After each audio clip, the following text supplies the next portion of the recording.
আসসালামু আলাইকুম এভরিওয়ান, কেমন আছেন আপনারা সবাই? আলহামদুলিল্লাহ, আমিও ভালো আছি আপনাদের দোয়ায়। আজকে আমি আপনাদেরকে রান্না করে দেখাবো যে কোরবানি ঈদে অনেক বেশি মাংস কিভাবে সহজভাবে রান্না করা যায়। সেই রেসিপিটা একদম একদম সাধারণভাবে, কোনো মাপঝোপ নেই। আপনি শুধু কোরবানির মাংসটা এইভাবে একবার রান্না করে দেখবেন যে কতটা মজা হয়, একদম সহজভাবে। কোনো মশলা যদি কম বেশি হয় তাহলে কোনো সমস্যা নেই। কোরবানির মাংস এমনিতেই মজা লাগে, আপনি যেভাবেই রান্না করেন না কেন, যেহেতু মাংসটা একদম টাটকা ফ্রেশ থাকে তার জন্য। আর আল্লাহর রহমতে এই জন্য কোরবানির মাংসটা বেশি টেস্ট হয়। যে কোরবানির মাংসর মধ্যে তো আল্লাহর রহমত থাকে। এই যে আমি এখানে 1 মণের মতো মাংস একদম ভালো করে ধুয়ে নিয়েছি। আমি যে বোলটার মধ্যে মাংস নিয়েছিলাম ওই বোলটা দিয়ে 2 বোল মাংস আমি ধুয়ে তারপরে এই পাতিলাটার মধ্যে দিয়ে দিচ্ছি। পাতিলাটা অনেক বড়, এতই বড় যে আমার ক্যামেরাতে আসছে না পুরোপুরি। ওই জন্য এরকম বড় পাতিলায় কোরবানির মাংস রান্না করলে কিন্তু বেশি ভালো লাগে খেতে, কারণ কোরবানির মাংস কিন্তু পরে খেতে ভালো লাগে না। আপনি টাটকা যত বেশি করে রান্না করবেন, ওই রান্না করা মাংসটাই কিন্তু আপনি রেখে রেখে জালে জালে খাবেন, দেখবেন আপনার অনেক বেশি মজা লাগবে। এই মাংসগুলোকে একদম বড় বড় সাইজ করেই ধুয়ে নিয়েছি, যেভাবে কষাই কেটে দিয়েছে। এরপর আমি এখানে 250 গ্রাম মরিচ দিয়ে দিচ্ছি। আমি বললাম না, ঝাল কম বেশি যাই হোক কোনো সমস্যা নেই। আমি তো আর বাবুর্চি না, তারপরেও অনেকগুলো মাংস একসঙ্গে রান্না করে ফেলছি, তারপরেও কিন্তু অনেক মজা হয়েছে। এরপর আমি দিয়ে দিচ্ছি ধনিয়া গুঁড়া, এরপর দিয়ে দিচ্ছি হলুদের গুঁড়া। আপনারা আপনাদের মাংসের পরিমাণ অনুযায়ী মশলাটা দিবেন, কিন্তু বিশ্বাস করেন আপনার মশলা যদি একটু কম বেশি হয়ে যায় কোরবানির মাংসতে কোনো সমস্যা নেই, বোঝাই যাবে না, খেতে কিন্তু দারুণ হবে। এরপর আমি এখানে দিয়ে দিচ্ছি আদা রসুন বাটা।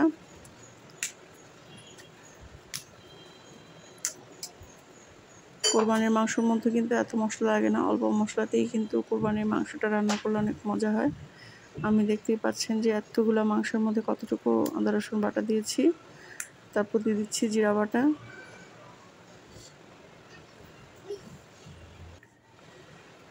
এরপর দিয়ে দেবো সামান্য পরিমাণ জয়ফল জয়িত্রী গুঁড়া, এরপর দিয়ে দিচ্ছি গরম মশলা গুঁড়া, এরপর দিয়ে দিচ্ছি একটু বাদাম বাটা। এরপর আমি এখানে টক দই দিয়ে দিয়েছি।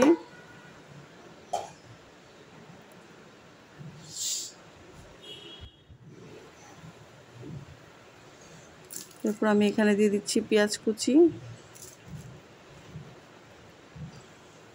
আজকে আমি কাঁচা পেঁয়াজ দিয়ে রান্না করব, সব সময় পেঁয়াজ বেরেস্তা দিই, কিন্তু আজকে কাঁচা পেঁয়াজ দিয়ে রান্না করব, এটাও অনেক মজা ছিল। এরপর দিয়ে দিব আস্ত গরম মশলা। আসলে বড় পাতিলাটায় রান্না করতে অনেক কষ্ট হচ্ছিল, বিশেষ করে নাড়া দিতে অনেক কষ্ট হচ্ছিল, তারপরেও রান্না করে ফেললাম, কারণ সবাই কোরবানির মাংসটা আমাদের ঘরে বেশি করে রান্না করে রাখলে বাসি মাংসটা খেতে বেশি পছন্দ করে, তাই তো আমি এখানে এলাচি, দারচিনি, তেজপাতা, লং, গোলমরিচ সবই দিয়ে দিয়েছি।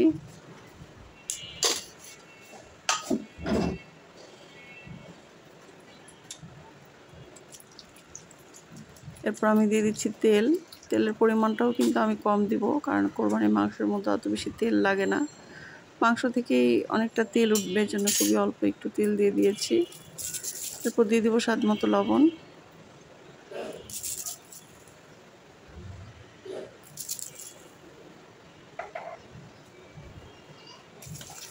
এখন আমি একটু ভালো করে মাখিয়ে নিব। মাখানোটা একটু কষ্ট হচ্ছিল, যেহেতু এখানে বেশি মাংস, তো একটু কষ্ট তো হবেই, কিন্তু বিশ্বাস করেন তারপরে আমার কাছে এতগুলো মাংস এত সহজে রান্না করেছি, আমার কাছে অনেক ভালো লেগেছে যে অনেকগুলো মাংস অনেক অল্প সময়ে আমি রান্না করে ফেলেছি, আর তাও আবার খুবই সহজে, অল্প মশলায়। কিন্তু বাবুর্চির থেকেও কম মজা হয়নি, বাবুর্চিদের মতোই কিন্তু আমার রান্নাটাও মজা ছিল। একদম বাবুর্চিরা যেভাবে গরুর মাংসটা রান্না করে ওরকমই হয়েছে আমারটা খেতে। আমার কাছে মনে হয় কোরবানির মাংস একদম ফ্রেশ থাকে, তখন তো মাংস এই জন্য বেশি মজা লাগে যেভাবেই রান্না করি না কেন। একটু কষ্ট হচ্ছিল একসঙ্গে বেশি মাংস রান্না করার, যে একটু নাড়তে কষ্ট হচ্ছিল এই। তো এই তো আমি একটু খালি নেড়ে দিচ্ছিলাম যেন নিচের মাংসগুলো একটু উপরে উঠে যায়। একটু পরপর আমি নেড়ে চেড়ে শুধু নিচের মাংসগুলো একটু উপরে উঠিয়ে দিচ্ছিলাম। এই তো আমার কাজটা তো মাখানোতেই অর্ধেক কাজ শেষ হয়ে যাচ্ছে। তো এখন শুধু একটু পরপর নাড়া দিতে হবে যেন নিচে মাংসটা লেগে না যায়। এত সুন্দর কোরবানির মাংস যদি পোড়া লেগে যায় তাহলে কিন্তু বাজে গন্ধ আসবে, এই জন্য একটু খেয়াল করে নাড়তে হবে একটু পরপর। আমি কিন্তু কোরবানির মাংসের মধ্যে কোনো ধরনের পানি ইউজ করিনি, যে পানি ওটার মধ্যেই কিন্তু রান্না করে ফেলবো। আর এই যে এখানে একদম ফ্রেশ ফ্যাপসা, এটা আমার ভীষণ পছন্দ। এটা সিদ্ধ করে ধুয়ে আমি কিন্তু এই গরুর মাংসের মধ্যে দিয়ে দিব। আমার কাছে মাংসের তরকারিতে খুঁজে খুঁজে ফ্যাপসা খেতেই ভালো লাগে আলাদা রান্না করার চেয়ে। আমি কিন্তু আগে থেকে এই যে দিয়ে দিয়েছি, ভিডিওটা করা হয়নি। আমি পুরোটা ফ্যাপসা কিন্তু দিয়ে দিয়েছি মাংসের মধ্যে, কারণ ওরা মাংস খাবে আর আমি হচ্ছে ফ্যাপসা খাবো, এটাই কিন্তু আমার ভালো লাগে। আর আপনাদের যদি ভালো না লাগে তাহলে না দিতে পারেন। আমার কাছে এই ফ্যাপসা, কলিজা, তারপর তিল্লি সব কিছু দিয়ে গরুর মাংস রান্না করলে কিন্তু বেশি ভালো লাগে। তারপর দিয়ে দিচ্ছি টমেটো সস, এতে করে অনেকটা স্বাদ বাড়বে। বাবুর্চিরা কিন্তু এই টমেটো সসটা ব্যবহার করে গরুর মাংসের মধ্যে। এরপর যেটা দিয়ে দিচ্ছি একদম অনেক পরিমাণে ঘি, এতে আমি তেল অনেক কম দিয়েছি, আমার হাতে বানানো একদম খাঁটি ঘি। সুন্দর একটা ফ্লেভার আসছে এই ঘিতেই, কিন্তু অনেকটা টেস্ট বাড়বে। বাবুর্চিরাও কিন্তু এই কাজটা করে, অবশ্যই কিন্তু গরুর মাংসের মধ্যে ঘি দেয়। এরপর আমি উল্টে পাল্টে দিব। মাংসটাও কিন্তু এর মধ্যে সিদ্ধ হয়ে গিয়েছে, আর অনেক বেশি মাংস রান্না করলে কিন্তু সিদ্ধ হতে অনেকই অল্প সময় নেয়, খুব বেশি সময় লাগে না, তো সিদ্ধ হয়ে যায়। এরপর আমি যেটা করব, এখানে 1 লিটার গরুর দুধ দিয়ে দিব, একদম ফ্রেশ খাঁটি গরুর দুধ, তাতে করে রান্নাটা বেশি ভালো লাগবে। আপনাদের হাতের কাছে দুধ না থাকলে আপনারা গুঁড়া দুধ দিয়ে দিলেও হবে, কোনো সমস্যা নেই। আমার কাছে খাঁটি গরুর দুধ ছিল, এর জন্য আমি দিয়ে দিলাম। এই তো এখন আরও কিছুক্ষণ রান্না করে নিলেই আমার মাংস রান্নাটা কিন্তু হয়ে যাবে।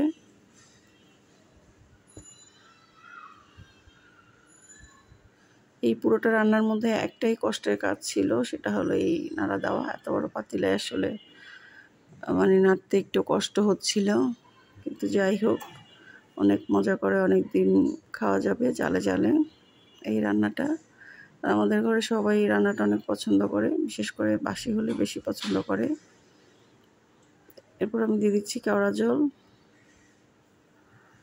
আপনাদের হাতের কাছে থাকলে অবশ্যই কিন্তু কেওড়া জলটা দিয়ে দেওয়ার চেষ্টা করবেন, এতে করে টেস্টটা একদম বাবুর্চিদের মতো যেই সেন্টটা আসে ওটা আসবে।